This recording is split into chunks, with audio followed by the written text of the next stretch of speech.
Dexter is there. He goes by the name of Jim Lindsay now. This has been revealed in some teasers. Why is he called Jim Lindsay? Why is he there as Jim Lindsay? I do know. I just can't say. But I think it's going to be really, really satisfying, especially for people who watched the show. Hey, folks. Welcome to Dream Path Podcast, where we get inside the heads of talented creatives from all over the world, exploring their artistic journeys. Today on the show, we talk to David Magidoff. David is an actor, a comedian, a podcast host, an improv coach, and a game show host.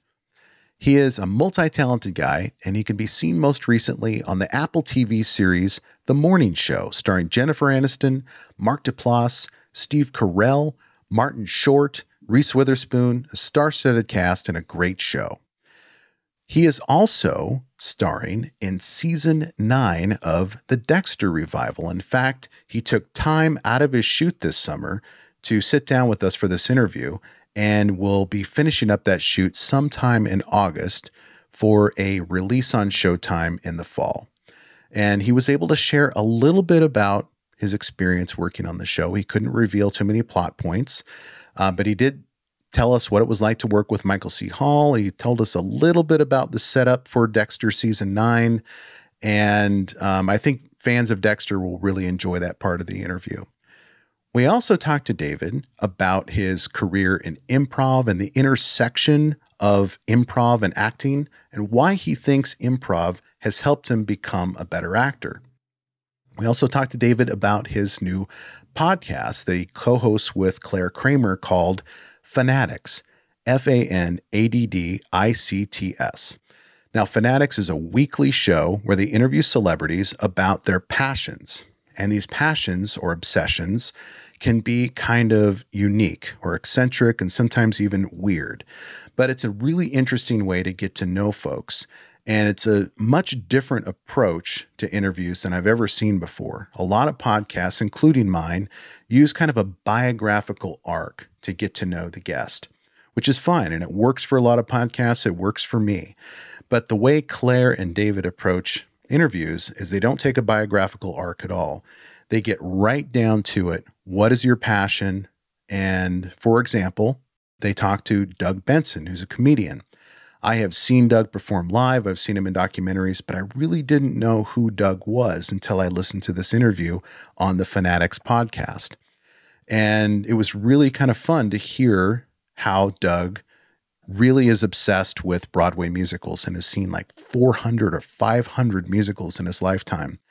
And you get to know something intimate about the guest through these types of discussions. So we talked to David about why he started the podcast with Claire and why they approach the podcast this way.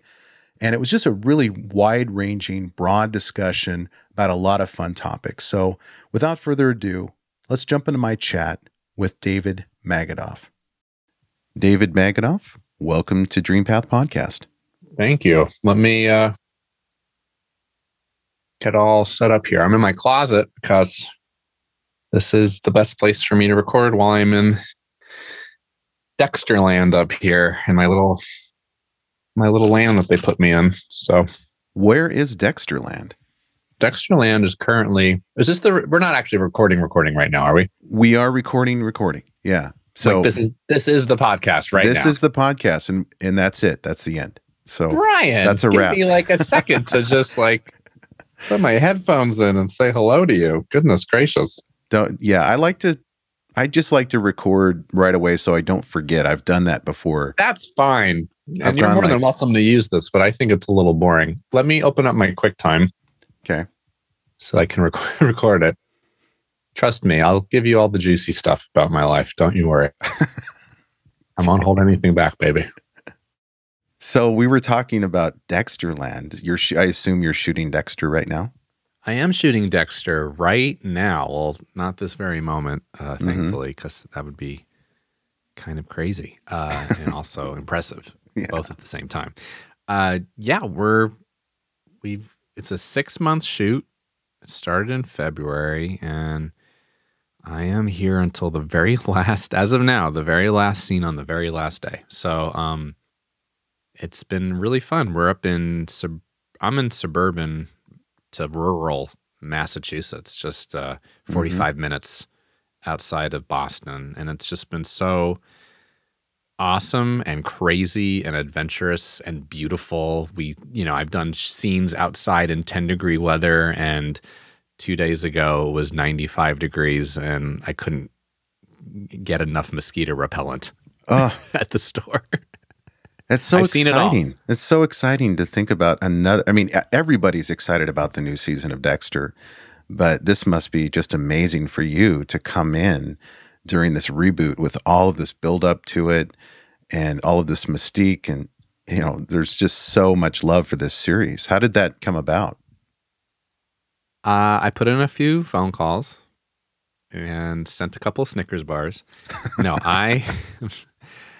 and by the way, it's so funny. What do you call this? I think we're all kind of figuring it out. I would say it's called a revival, not a reboot, because a reboot would technically be a new cast and everything. Yeah, there'd be like, I would be Dexter, which thank God is not the case. No one would take me seriously as a serial killer. But then again, is that not the best serial killer of all, Brian? Right. The one that makes you laugh before he slits your throat. The one you least expect. Yeah, it came about. I think, it's funny. I'm not the perfect person to ask about this. I'm just a lowly actor on the show who's given lines to read. But I think from what the internet has told me, no one was really super enthused about how it ended. Mm-hmm. And the finale apparently was not known as one of the great TV finales. And so I think Showtime always kind of had it in the back of their head. You know what? If we ever wanted to see what Dexter was up to down the road, I think people wouldn't be so upset. Yeah. Unlike, certain other finales. And so I think that just sort of got the wheels turning, I'm imagining. And, but I don't really know who asked who, I don't know how it happened. I don't know if Michael, who's an awesome dude, by the way, was the one who's like, hey, let's get this going, or if it was Showtime, or Clyde Phillips, another amazing human being who's our showrunner here.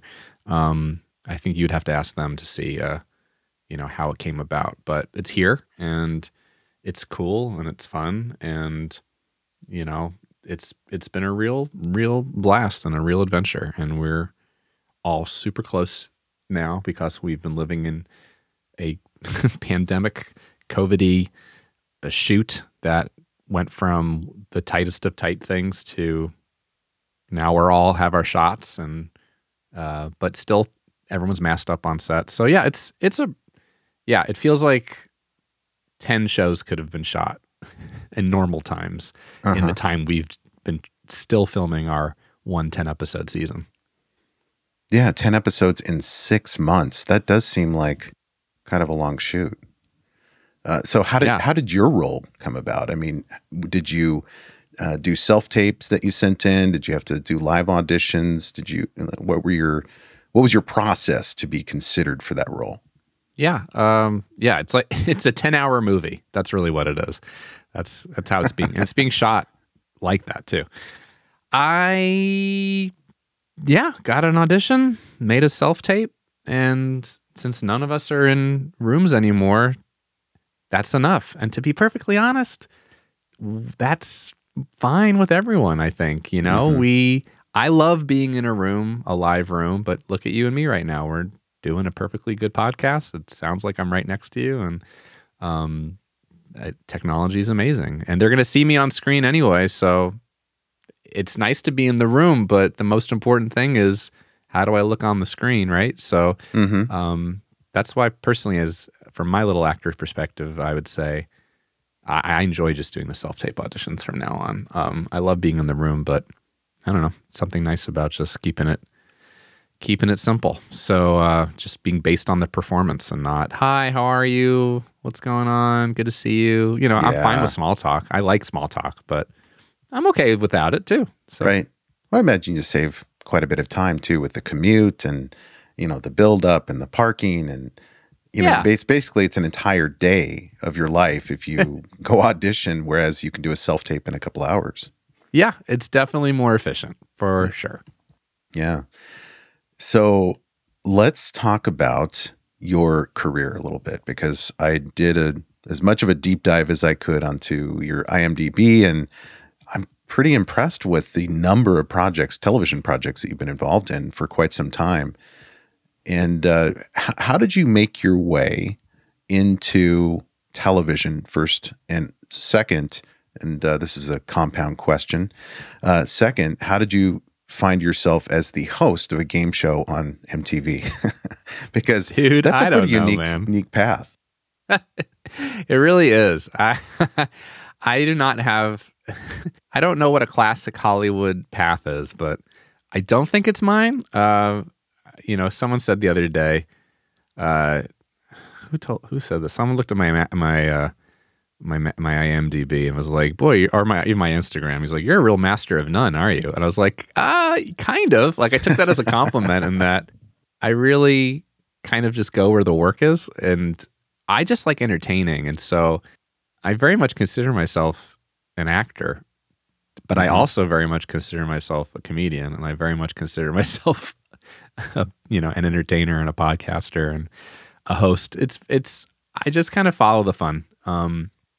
And it makes me happy. So yeah, I started out doing improv. That was my love. And I started when I was in high school, and we did this thing called forensics, which is not death and the study of and all things law and order. It's really just a speech and debate club in high school in New Jersey. That's where I grew up. And there was this competition called Impromptu. And it was basically you did a one-person improv show that lasted like 5 to 7 minutes. It sounds terrifying. It depends who you ask. For me, it was fun. And I was an only child, so maybe that helped. And I would perform it in, you compete against other people in these schoolrooms and these little competitions in high school. And so I did very well. I was state champion. It was very fun.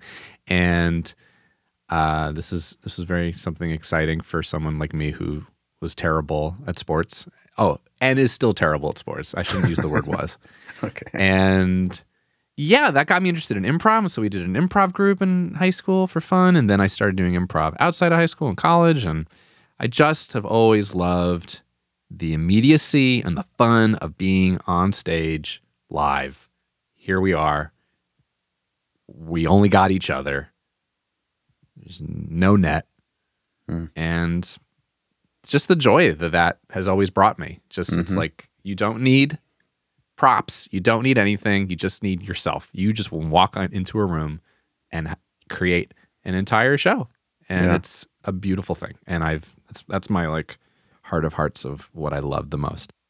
And I think that's probably the through line of my career. So I mean, maybe a master of improv at least, and then all the other stuff just sort of, I find ways to do improv in all these things, like hosting a game show and doing Dexter. But from there, I graduated USC with a theater degree and a creative writing degree. So in my mind, I was like, let's do 2 fake degrees and hopefully turn them. Maybe people consider them as one real degree. Yeah, that's a good school though. That's a tough program to get into. Yeah. Oh yeah. I'm joking around. It was a great education.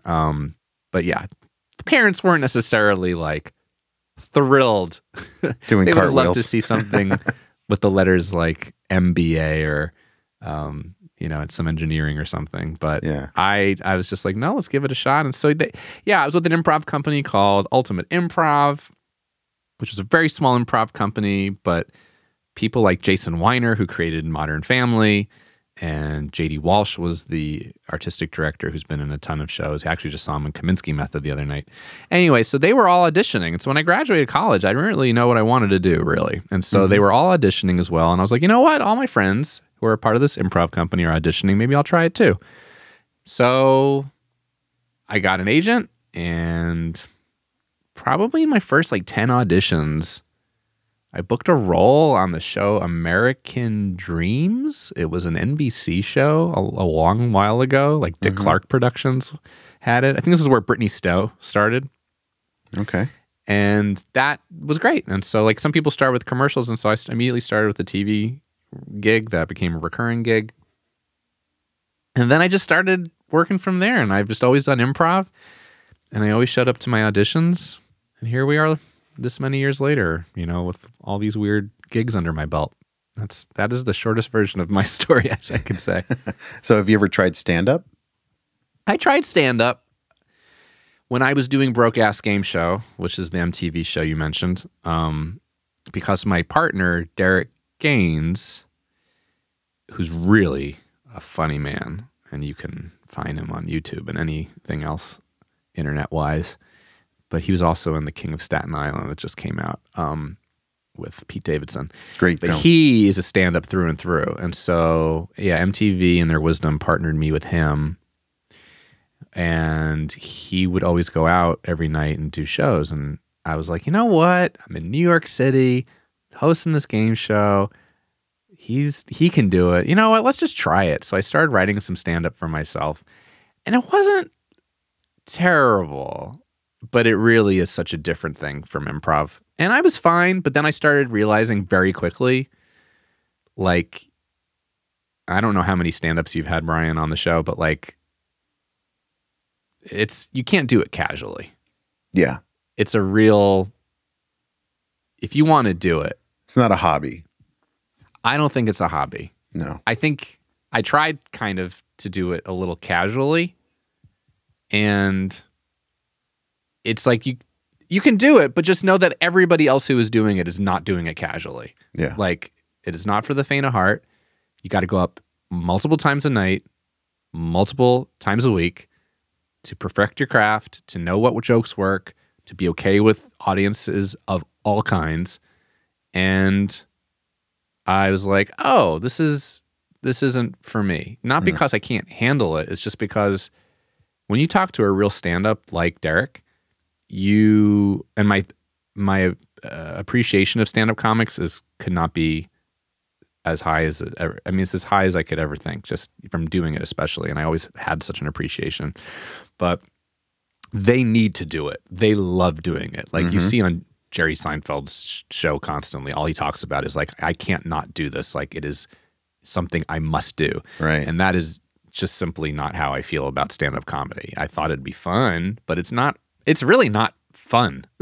Every stand-up is agonizing and anxious, and I don't think I know any calm, cool, collected stand-ups. And I think improv is my bag because it's about people and having fun with other people. I've done the solo improv shows. I still like doing the shows with people way more. It's just a more fun communal experience. I think stand-up is a lonely road. But my hat's off to every single one of them, because an amazing stand-up is an amazing thing to see. Yeah. They seem extremely driven and probably all neurotic to some degree. All of them probably have some pathology going on to some degree, where it's they just, like you're saying, they have to do it, and it doesn't seem fun, the road part of it. So the way I look at stand-up, it's a lifestyle choice too. And if you are okay with being on the road a lot, paying your dues, and even after you've paid your dues, you're still paying your dues because you got to be on the road. I mean, you've got people like Mark Maron who have created something different that allows him to not tour. He can just show up at the Comedy Store a couple nights a week and still do it. But most of them have to travel. But I do have a lot of respect for him as well. I haven't talked to a lot of them on my podcast, just a couple. But I always wonder about the connection between improv and stand-up, how similar they are, how different they are. And it sounds like it's just two different worlds. I think they're two totally different muscles. It's like you can go to the gym and work out your arms. You can go to the gym and work out your legs. And you're working out. I mean, you're still getting an exercise in. You'll burn calories either way, meaning I can laugh at a stand-up show and I can laugh at an improv show. But the origin of where the comedy comes from is I actually tried. I host a show in the before times back in LA called Making Love with David Magidoff. And it's where I with some of my Groundlings friends, will have some of my celebrity friends come up and share their love stories with me and the audience, and how they met, fell in love, got engaged, and then me and my Groundling friends and I, let me be grammatically correct, we will then do their love story as a musical, and it gives me the greatest joy. And so I would always begin the show. That sounds hilarious. It's a great time. It's literally, I'm like the happiest. That's me at my happiest, is that show. And with my wife. I love my wife. And I always had a stand-up start the show, or when I first was doing the show. And slowly but surely, I was like, why can't they both coexist? Can we have a stand-up at a show and improv at the same show? And you can have both at a show. And I learned very quickly, it just is a different vibe. It is a different thing. It is a different energy. It can technically happen, and some shows were okay. But once I just eventually said to heck with the stand-up and just leaned into the all improv, because that's what I used to do. It's just all improv. And I thought, you know what? My love for stand-up and comedians is so huge in my heart that I wanted to make it work and just be like, let's find a way that improv shows and stand-up shows can sort of happen together. It's possible, right? I think the answer is yes, but I still don't think it's the best show. I think the best show is a stand-up only show, and the best show is an improv only show. It is also, I think, a different energy and a different audience, maybe. It's a different thing. So even though both elicit laughter, I think there's a reason why the type of person who likes improv is not the type of person who typically may like stand-up. And the person who typically likes stand-up probably doesn't go see a lot of improv shows. It is just a different way in which to enter into comedy. And I find it fascinating. Talking about it with you is really fun, because it's just, on some level, you should just be like, well, don't they both work? It's like, well, it's not. It's nuanced. And that's kind of cool. So stand-up and improv, yeah, they're really different things. I've taken some improv classes, some storytelling improv classes. And for me, it's the most unnatural thing. It's just so terrifying, but it feels great when you're done. It's like, it just feels like when you're through the horror of it and the anxiety. But for me, it brings me, it shows you what it's like to be truly present. Yes. And for that reason, I would think that being really good at improv would make you an excellent actor, which makes sense because you're on all of these fantastic shows, the morning show and Dexter. So does it come naturally to you to be an actor with those improv skills? I think improv is such a great entry point with acting. And I'm really thankful for that. Where I think stand-up and improv are so similar, but so seemingly similar, but different, I think acting and improv are actually much more similar and much more fluid with each other. So, yeah, I try to have a little bit of that improv nature in, any acting role that I do, because I think it just makes it more alive, because ultimately they hire you and then you get to put your stamp on it, Mm-hmm. They're hiring you for you, Yeah. So many times people, see an actor outside their role and be like, oh my gosh, you're so similar to the role you played. It's like, yeah, because ideally I'm just being me, and they're giving me lines. David Mamet said it once, the great playwright and screenwriter, the actor's job is to just say the words clearly. Mm-hmm. And assume that's enough. And on some level, I think that's true. So, but for auditions, especially for auditions, I always like to show a little bit of something. If I can throw a little thing, especially if it's a comedy audition. If it's a drama, it's hard to throw a little something in. Dexter was funny. When I did my audition for Dexter, I probably threw a little bit in of some improviness, if so to speak, but because it has a lot of humor to it. I think Dexter is actually a very funny show. But if I get like a sitcom audition, I'll definitely throw a little button, or we call them buttons in the industry. You know, there's like a little something at the very end that just ties it all together. Like it could be just a little word or a little something to say. And it just shows that you're not a dum-dum. It shows that you're an actor who's got ideas, and without stepping on the toes of a writer, you don't just improvise lines, just to improvise lines. I actually had an audition today. I won't get into the details of it other than they had a line in there. They basically said the line was making fun of a synagogue, and he just said like temple rich people. And I thought, well, it's much funnier if it was Temple Beth rich people. Temple Beth rich? Temple Beth. Forgive me, Brian. I don't remember where you're coming from, but I am a Jewish New Yorker speaking to you. And so in Jewish synagogue, temple. Pacific Northwest Catholic. So. Oh, beautiful, beautiful. Yeah. Ex-Catholic, I should say. You have, you have plenty of, we both share guilt. You and I have guilt as our through line. Everything else might be different. Right. You're eating much better fish than I, but I do have some good locks down here. So in Jewish circles, a lot of temples will be called Temple Beth El or Temple Beth Israel, or there's Temple Beth is a sort of a known name for a synagogue. So they wrote, the writer wrote Temple Rich People as a joke of like, where are you going to go today? Like Temple Rich People, because it's a rich temple. And I'm like, and to me, I'm reading this and I'm like, well, what's funnier is Temple Beth Rich People. That's a much funnier joke. But you have to have some balls on you as an actor to be like, hey, I'm going to literally rewrite your joke. Right. Writer. And then send it off to them and be like, hey, do you want to hire me? So you really have to ask yourself when you're going to get the opportunity to improv.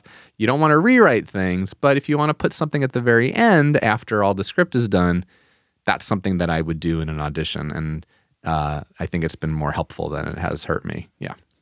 So if improv is your comfort zone and live performance is your comfort zone, what are you looking for career-wise as a performer and an entertainer? Because you're in television, you're working on some amazing shows, you have improv, you have the option of doing stand-up if you want, you have the podcast, which we still haven't talked about, Fanaddicts. But what are you looking for in terms of your career goals and where you want to be, say, in the next 5 to 10 years? Let's just say one word: Fiji. No matter what, Fiji. But no, I do actually would like to go to Fiji for a few days. So as I'm saying it, I'm like, that sounds pretty nice. I am talking to you in a closet. Fiji would be great. So I'm not a goal person. So that's something that I had to learn over the years, because I am sort of the like, dangle a carrot in front of me, I'm like, oh, or dangle a shiny object, I'll like, let's go to that. And I don't think about what happens after that. So I'm someone who has to actively think about like, okay, let's have a plan here. Let's have a 5-year plan, a 10-year plan, goals. So I've created more of that in my life. I wrote a pilot about my Jew to Jesus story, because of course I'm the Jew who goes to church, and that's its own podcast that we can talk about on another day. Creating a new level of guilt. Like I was like, and there's not enough guilt in my family. Let's figure out greater ways now to make them feel even worse. So I wrote a pilot. I'm working on non-scripted shows, because from my time doing Broke A Gameshow and HQ Trivia, now I have a great into the non-scripted world, and comedy shows and prank shows and things like that. I'm doing the podcast. So on some level, I still like chasing the shiny carrot, so to speak, because I just like living in the moment and seeing what fun things in front of me. And there are some people who aren't satisfied unless they are doing this such exact thing, whatever that is. But for me, I just really like people. And so that to me is my greatest joy. Like talking to you right now is really fun. Talking to the people on my podcast is really fun. Showing up to set on Dexter is really fun. And there are some people who are like, no, creatively, I must do this. This is the only way.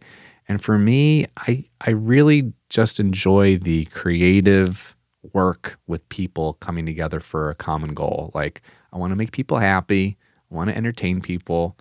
I want to make people feel a little lighter at the end of the day. I love good storytelling. You know, I'm excited for, again, this pilot I wrote. I think it's like a really great representation of my true story. And I love getting auditions for real, great, authentic storytelling. I sit and watch TV every night, and I love where it takes me to. And if I can be someone who helps take people there as well, great. So yeah, so I try to do a little bit of both, a little bit of goals and a little bit of just like, hey, this sounds fun. Let's do this today. So yeah, I think I'm getting a little more balanced at that. Well, I think for peace of mind too, if you're in the moment, you're going to be happier rather than concerning yourself with things you don't have a lot of control over where you're going to be in 5 to 10 years. I mean, in a vision board sort of way, it's nice to have goals, to have it out there, you know, so you can pay attention to the signs that you need to pay attention to get generally where you want to go. But I like that. And, you know, another thing I was wondering is what your thought process was and how you processed the morning show experience, because I watched all the episodes up to the point where and I'm not going to say too much about the episode, but there's a turning point for you in the series. Correct. And a pretty big one. And what I noticed about the series, it was always in my queue, but I didn't start watching it until I booked this interview. And I was just blown away at how many fucking movie stars are in this show. Like, every scene, there is a movie star who is playing like a supporting role. And the production value is like mind-blowing. The lighting, the camera work, the sets, it's just an amazing show. And the storyline, the Me Too storyline, and how nuanced it is and how well they handled it. So what was it like to be in the middle of that production, seeing all of this happening, knowing what's happening with the script, and, you know, coming from the improv world, probably not planning to be there until you got there. What was that like?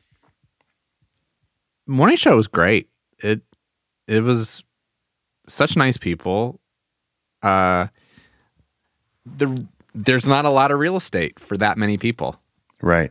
Right. Like, I'm with you. Like, I would show up and I'd be like, all of these people could be leading their own show, and they're all here. Some people have got 2 lines in an episode. Some people have got less. And I remember being like, how did I end up here? You know, and just being thankful for that. Yeah. For my few lines, you know, per episodes that I would do. And a very nice moment that I got to have, for sure. Part of me wants to say what happened, but another part, because it's been over a year and people should have seen it by now. But right. We can be kind to them. Watch the show, enjoy. Right.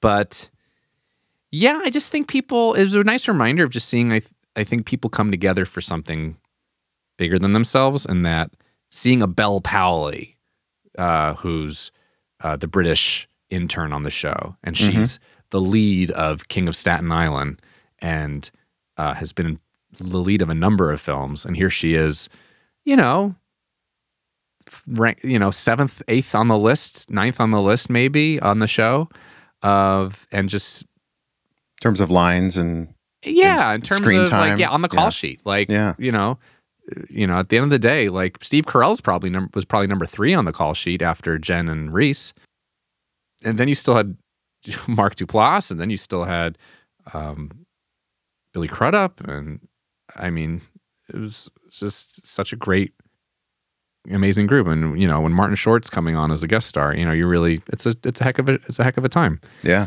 And so I just think everyone realized that, you know what, sometimes it's just really cool to be a part of something really cool and not worry about, hey, I'm number 1, hey, I'm number 2, you know.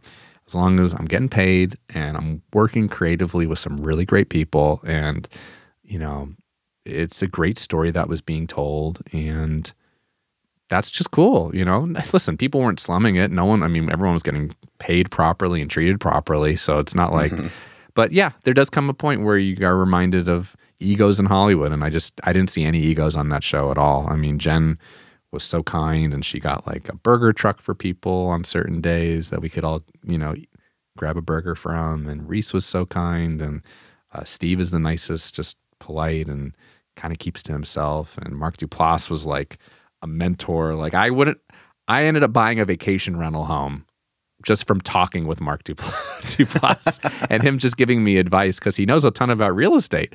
And so there's a lot that I just am thankful for him. One of them just being like, I bought a condo in Palm Springs at the encouragement of his great stories of real estate. So, for me, it was just a blast on many levels. And I got to work with Lynn Shelton on one episode.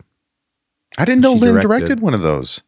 She directed, I think 2, maybe. Oh my gosh. And so that just blew my mind, because I'm a big Mark Maron person. I don't know if you are too. You mentioned him. Huge. He's one of the reasons why I started the podcast. Yeah. One of my big inspirations. I think he's terrific. I love you have Mark's a great podcast. impression of him, by the way, and you're real. Thank you. Well, I try. He's just, you just gotta be really upset about everything. But eventually you gotta throw in stamps.com. You gotta listen to stamps.com. It's a great product. Keeps me going. All right. Boom, I just shit my pants. Or pow, Yeah. I just, whatever his coffee commercial is that he does. Yeah. Boomer lives. Boomer lives, yeah. So no, Mark is, there's a Mark inside us all, but you don't have to admit it, but I do. There's a Mark inside of me. And yeah, knowing that his relationship with Lynn Shelton, for anyone listening, they're like, what are you talking about? Mark Maron was dating Lynn Shelton, who is a director of a lot of film, but also a lot of television. She did the pilot for Fresh Off the Boat. She did the pilot for Little Fires Everywhere, I think. And she did a few episodes, at least 2, of The Morning Show, season 1. And I got to meet her, and I didn't know her other than she's just a woman named Lynn Shelton, who's our director that day. Like I didn't know her or anything. I don't know if they were dating at the time even. And so once I started to know that they were dating, and I'm like, oh, I knew Lynn. And I wrote her a note after my episode, just to say thank you, because I just really enjoyed her and who she was. Mm-hmm. And like, we didn't have a ton of interaction, but what we did, I was like, she just seems really kind and cool.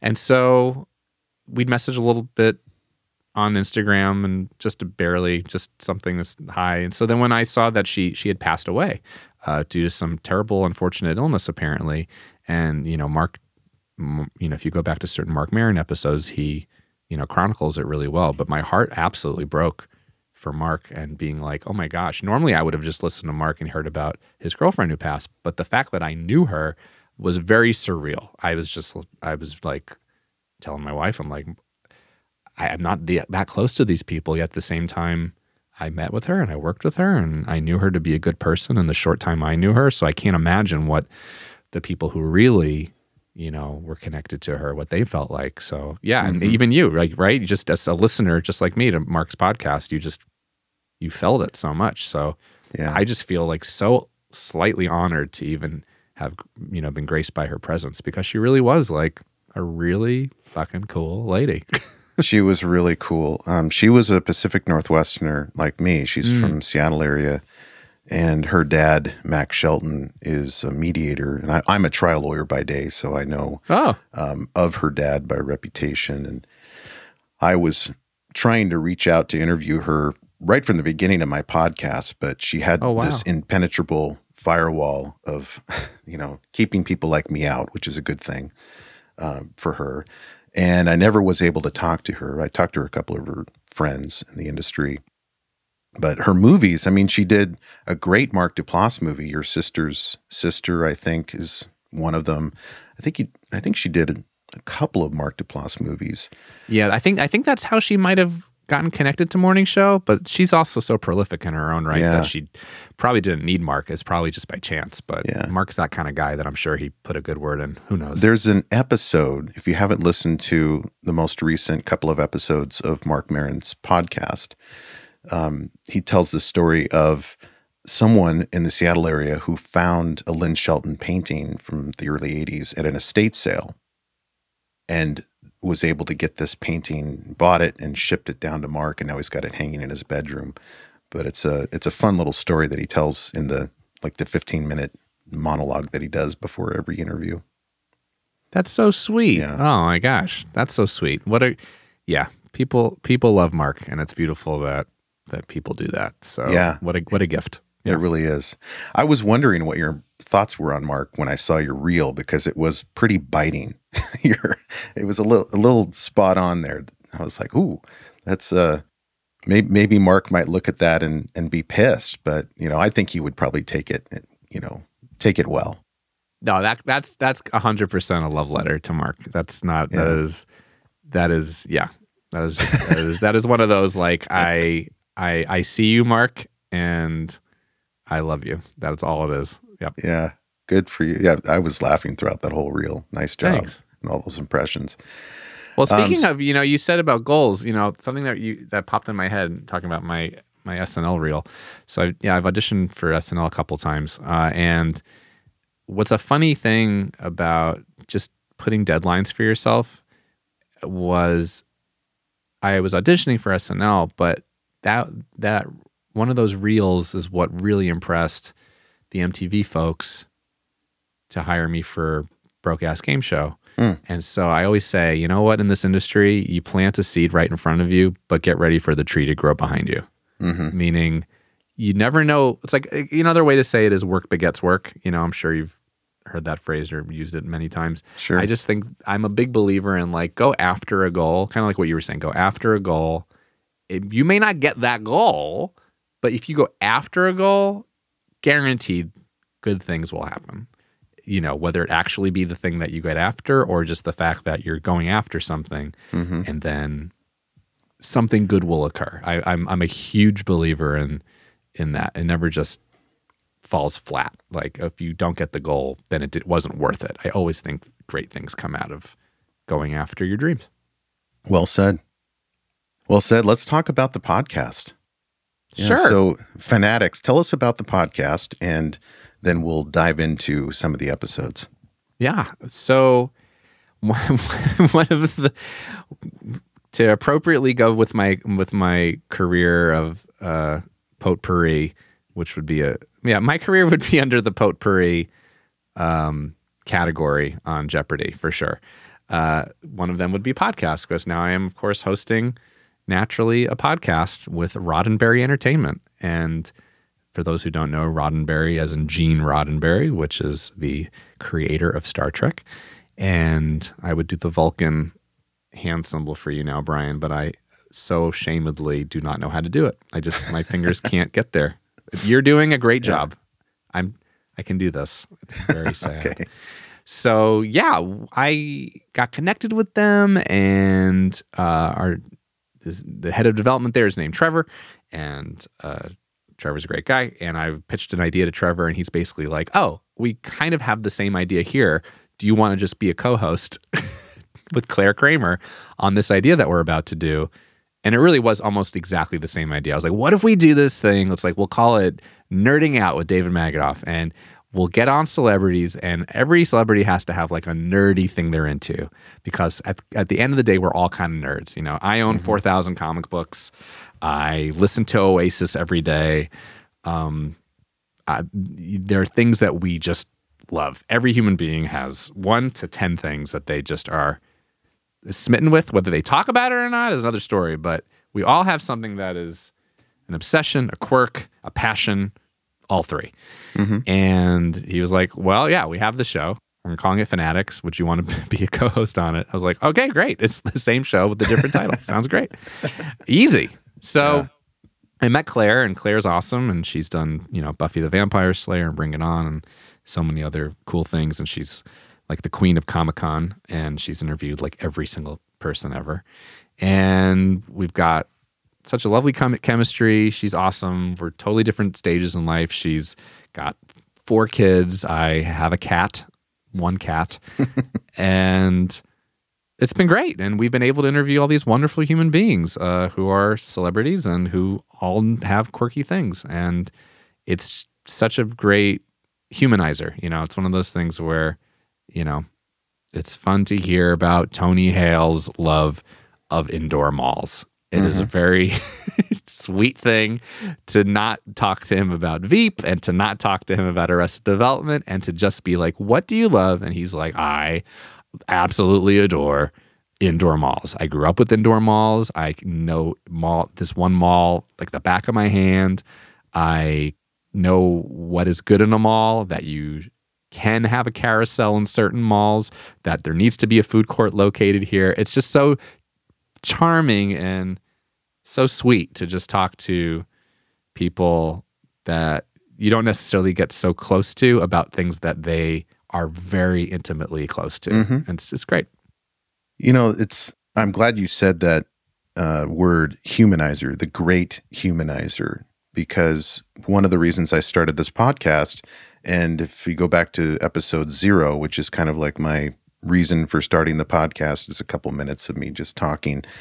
I talk about humanizing the creative process, humanizing the folks that we really have a lot of mystique around, a lot of mythology about people who are just human beings. And like your podcast says, I think in your intro song, everybody has their thing. And what this does, I've listened to a few of the episodes, like with Doug Benson and the Broadway, you know, his Broadway obsession and going to 400 or 500 Broadway shows. This guy is an encyclopedia of knowledge about Broadway and off-Broadway. And to understand, I've seen Doug Benson live. I've seen him on TV. I had no idea really who he was until I heard this interview, and I didn't even hear about his career in this interview. It was like you're coming at the guest at an angle that has never been used before to access their story and access their humanity. And I love that episode, by the way. I think that was my favorite of the ones I listened to. Thanks. Isn't it cool? I love Doug, too. Did you see The Last Blockbuster?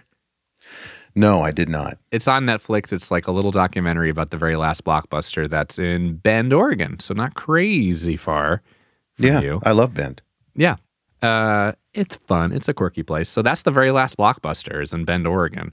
Okay. It still exists. And so he actually travels to it. He's like a big part of the documentary. It's really charming. But I'm a big fan of Doug also.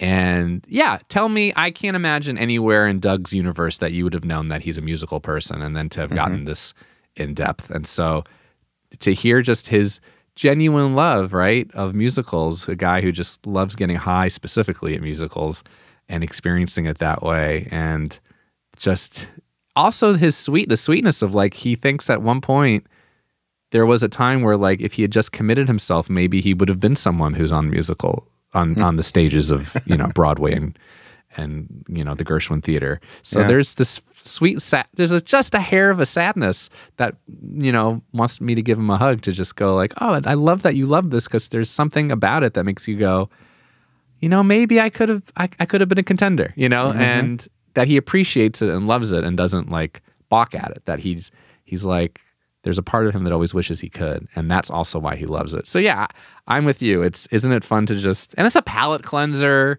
You know, we're not talking about political topics, for better or worse. Some people love to just talk about politics and this and that. But it's about going, hey, you had a hard day. You want to listen to somebody cool that you love? Well, they love something too, and you love something too. So let's connect about it. I love it. So yeah, I'm glad you enjoyed that. Yeah. And then the episode on the Ford Broncos was hilarious. The O.J. Simpson story from Greg Grunberg. I was like, you know, it's not a good idea to lead with, this story is the greatest. Because every time I hear that, I'm like, oh, you're setting yourself up, buddy. But I'm like, that is a really good story. It is the greatest O.J. story I've heard. I love, Greg Grunberg, who you even know from Star Wars and Star Trek and anything with the word star in it. Star is Born. He and Heroes and Alias. He's just been in everything, and he's wonderful. And he loves Ford Broncos. That was his thing. And the story goes that he went as a kid with his family. He grew up in LA. He went to O.J. Simpson's house for like a pool party or a summer barbecue. And apparently the thing at O.J.'s house, and I think they even documented in O.J. Simpson, The People versus O.J. Simpson, with Sarah Paulson, who I got to work with and is incredible, that they just push anyone into the pool. Like, that's just at the party. Like, if you're near the pool, you will get pushed. And so apparently OJ, like, he was a big guy, and so Greg. And so OJ, like, picked him up and, like, threw him in the pool. He almost, like, cracked his head open, but it didn't. And he was like, yeah, I guess that's what happens. And then he remembers seeing, and he felt so bad for Greg that he almost hurt him, that he brought him inside the house, and him and I think Al Cowlings, they all watched football together, and he was a teenager, and he was like, this is cool. I'm with O.J. Simpson, and we're all watching football. Right. And then when the Bronco chase happened, like, his father calls him and says, hey, or he says, maybe he calls his father, Greg calls his father and is like, are you watching this? And then Greg's father's like, how could he do this? He's the nicest guy. He had us over his house. There's no way he could have done this. There's no way he could have done this. And Greg's like, just because he had us over at his house for a pool party. He almost killed your son, Dad, in the pool. Yeah, it's true. I almost was going to be, unlawful manslaughter, or whatever the term is. It was a pretty solid OJ story. Pretty solid. Better than mine, that's for sure. It was pretty, lots of fun details in that story. And I recommend my listeners go check out that episode with Greg on Fanaddicts. So what's next for you after Dexter? I am going home, baby. I still doing Fanaddicts. But yeah, my job is to keep auditioning, which is what I've always done, and to keep working on my projects. So I've got about another month and a half out here. So that's what's going on. And then on Dexter. Of Dexter. Yeah. And then hopping in the car with the wife and the cat and driving all the way back to Los Angeles sometime in August, and then unpack and see what next crazy thing I can get into. So can you tell us anything about your role in this season of Dexter, or would that be a spoiler? I can say that I am a rookie cop. They're really good about, like, fear of God to not share anything. I'm a rookie cop in the town of Iron Lake, which I believe has totally been revealed. And Iron Lake is a made-up town. This is all stuff you can Google, so I'll just share. Iron Lake is a lake in New York, but it's not a town. So they just made up a town called Iron Lake, and it's just a small town. And I'm just trying to think. Yeah, I don't think I could say anything other than that. Okay. It's pretty boring. Hey, but, I'm intrigued. I'm intrigued. Yeah, but anyway, Dexter is there. He goes by the name of Jim Lindsay now. This has been revealed in some teasers. Why is he called Jim Lindsay? Why is he there as Jim Lindsay? I do know. I just can't say.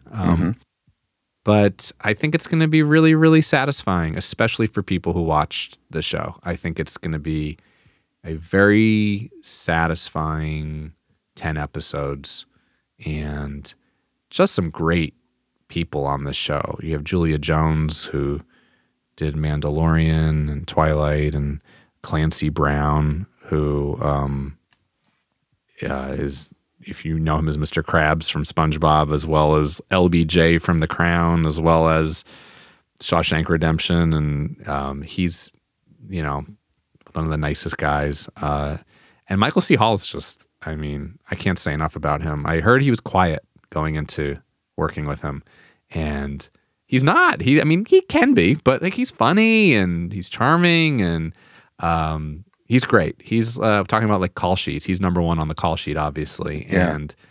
But he's a great number one. He's the kind of guy who sets the tone of the whole show, and everyone's having a real chill time out here. Everyone, it's hard work. This crew is working their butts off. It's a 6-month shoot. Yeah. COVID. I mean, I don't think anyone has ever worked on a show. There's no time where you're like, oh, the last time I was doing a 6-month shoot during a pandemic. Like you have no, we're no all frame of figuring it reference out. there. Wearing a mask every day to set, getting tested every day. It's a beast. This is a hard working crew. And I think a guy like Michael, who doesn't ask for much, who doesn't demand anything, who just shows up every day and does his job and is a great guy. It's beautiful to see people like that and set the tone. That is fantastic. Thank you for all of the details about Dexter. I'm sure my listeners are just on the edge of their seat waiting for this thing to be released in the fall, right? September or October? It'll be the fall. Yeah, that's again, I might know a little more than the fall, but as of now, fall is what Showtime has put out there. So yeah, yes, either one of those autumn months. And in terms of where people can find you, you're on Instagram at David Magidoff, and also Twitter with the same handle, right?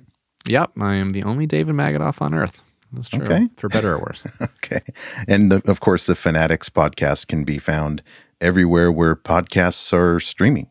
Yeah, Fanaddicts. So addicts, like you're going to be addicted to the podcast. Right on. All right, David, so fun talking to you. Thanks for being on the podcast. Thanks for having me, Brian. It's a total pleasure. Hey, thank you for listening, and I hope you enjoyed today's episode. If so, I have a favor to ask. Can you go to wherever you listen to podcasts and leave me a review? Your feedback is what keeps this podcast going. You can also check us out on Instagram, Twitter, and Facebook with the handle @DreamPathPod. And as always, go find your dream path.